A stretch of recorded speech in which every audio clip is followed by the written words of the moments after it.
Hello friends, welcome to Kheldunia. Mohun Bagan প্লেয়ারদের চোট আঘাতের আপডেট কি সেটাই এখন কিন্তু সবথেকে আলোচনার বিষয়। কারণ গত ম্যাচে আমরা দেখেছি গ্রেগ স্টুয়ার্ট তিনি কিন্তু খেলতে পারেননি। কারণ তোমরা জানো যে গ্রেগ স্টুয়ার্ট কিন্তু চোটের সমস্যায় জর্জরিত হচ্ছেন এবং তিনি উড়িষ্যা ম্যাচেও খেলতে পারেননি, এই ম্যাচেও খেলতে পারেননি। তো আগামী চেন্নাই এফসি ম্যাচে তিনি খেলতে পারবেন কিনা। এছাড়াও আশিস রায় তিনিও কিন্তু গত ম্যাচে খেলতে পারেননি, যদিও তার জায়গাটা ভালোভাবেই সামলেছিলেন দীপেন্দু বিশ্বাস। তো সব মিলিয়ে মোহনবাগান শিবিরে সবথেকে বড় যেটা চিন্তা এই মুহূর্তে চোট আঘাত। এই মুহূর্তে মোহনবাগান একটা ভালো ছন্দে রয়েছে, তবে চোট আঘাত যদি বাড়তে থাকে সেক্ষেত্রে কিন্তু সেই ছন্দ পতন হতে বাধ্য। তো আগের দিন জামশেদপুর এফসি খুব একটা কঠিন প্রতিপক্ষ ছিল না, সহজেই কিন্তু হারাতে পেরেছে, কিন্তু সব ম্যাচ কিন্তু এইভাবে উতরে যাবে না। তো সেক্ষেত্রে গ্রেগ স্টুয়ার্টের মতন একজন গুরুত্বপূর্ণ প্লেয়ার, তাকে কিন্তু সব থেকে দরকার এই মুহূর্তে মাঝমাঠে। এছাড়া ডিফেন্সে আশিস রায়ের জায়গায় তবুও দীপেন্দু বিশ্বাস ভালো খেলেছেন, তবে গ্রেগ স্টুয়ার্টের জায়গাটা কিন্তু অভাব পূরণ করার মতন কারুকে দেখা যায়নি। দিমিত্রি পেটাটস তার আগের যে ফর্ম, আগের বছরের যে ফর্ম, সেই ফর্মের ধারে কাছেও কিন্তু তিনি এখনো আসতে পারেনি। তিনি চেষ্টা করছেন ঠিকই, তবে তাকে কিন্তু আরও ইমপ্রুভ করতে হবে। সেক্ষেত্রে আমরা যদি দেখতে পাই তাহলে কিন্তু গ্রেগ স্টুয়ার্টকে এই মুহূর্তে মোহনবাগানের মাঝমাঠে খুবই দরকার। এছাড়াও কিন্তু যেই সেট পিসগুলো নিচ্ছে মোহনবাগান, সেই সেট পিসগুলো কিন্তু একদমই কার্যকর হচ্ছে না। যেটা এই গ্রেগ স্টুয়ার্ট যতদিন মোহনবাগানে ছিলেন, মানে খেলছিলেন, ততদিন কিন্তু সেট পিসগুলো কিন্তু খুব ভয়ঙ্কর হচ্ছিল।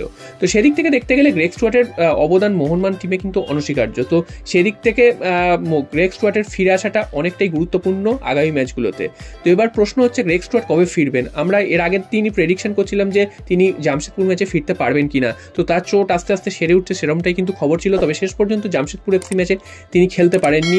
তো আশা করা যাচ্ছে আগামী চেন্নাই এফসি ম্যাচে তিনি কিন্তু নামতে পারবেন এবং তিনি কিন্তু মোহনবাগান দলের সাথে প্র্যাকটিস করছেন পুরো দমে, যেটা কিন্তু এতদিন তিনি করছিলেন না। পুরো দমে প্র্যাকটিস করছেন, যদিও তার পায়ে এই মুহূর্তে বড় বাধা রয়েছে, তবে তিনি যেভাবে প্র্যাকটিস করছেন সেটা দেখে মনে হচ্ছে গ্রেগ স্টুয়ার্ট কিন্তু আগামী ম্যাচে অ্যাভেলেবেল হয়ে যাবেন এবং তাকে হয়তো পুরো 90 মিনিট নাও খেলাতে পারেন, ঝুঁকি নেবেন না হয়তো কোচ মলিনা। তাকে হয়তো 70 মিনিট খেলাতে পারেন বা 65 মিনিট খেলাতে পারেন, তারপর হয়তো তাকে চেঞ্জ করে নিয়ে অন্য কোনো প্লেয়ারকে নামাতে পারেন। তো গ্রেগ স্টুয়ার্টের খেলার সম্ভাবনা কিন্তু অনেকটাই উজ্জ্বল হচ্ছে এবং গ্রেগ স্টুয়ার্ট মাঠে নামলে মোহনবাগানের মাঝমাঠও যে ছুটতে শুরু করে সেটা কিন্তু আমরা দেখেছি।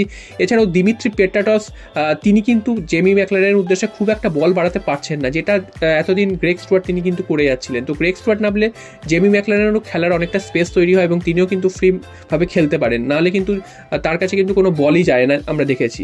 তো আগামী ম্যাচে তিনি ফিরছেন এটা কিন্তু অনেকটাই কনফার্ম হয়ে গেছে। এছাড়াও আশিস রায় তিনি কবে ফিরবেন এটাও কিন্তু একটা প্রশ্ন। তো আশিস রায়েরও চোট কিন্তু সেরে উঠছে, যেটা শোনা যাচ্ছে তিনিও আগামী ম্যাচে ফিরতে পারেন এবং আগামী ম্যাচে তিনি যদি নাও খেলতে পারেন, অর্থাৎ দীপেন্দু আগের ম্যাচে তিনি যথেষ্ট ভালো খেলেছেন, সেই ভরসাটা তিনি কিন্তু দিয়েছেন কোচকে।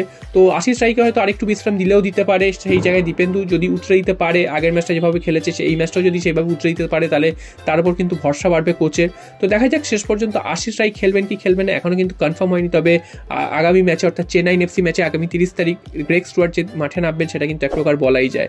তো শেষ পর্যন্ত কোচের যদি কোনো চেঞ্জেস না হয় বা শেষ মুহূর্তে কোচ যদি কোনো বড়সড় চেঞ্জ না করে, সেক্ষেত্রে কিন্তু গ্রেগ স্টুয়ার্টের মাঠে নামা কিন্তু সময়ের অপেক্ষা। তো দেখা যাক গ্রেগ স্টুয়ার্ট সেদিন মাঠে নামেন কিনা।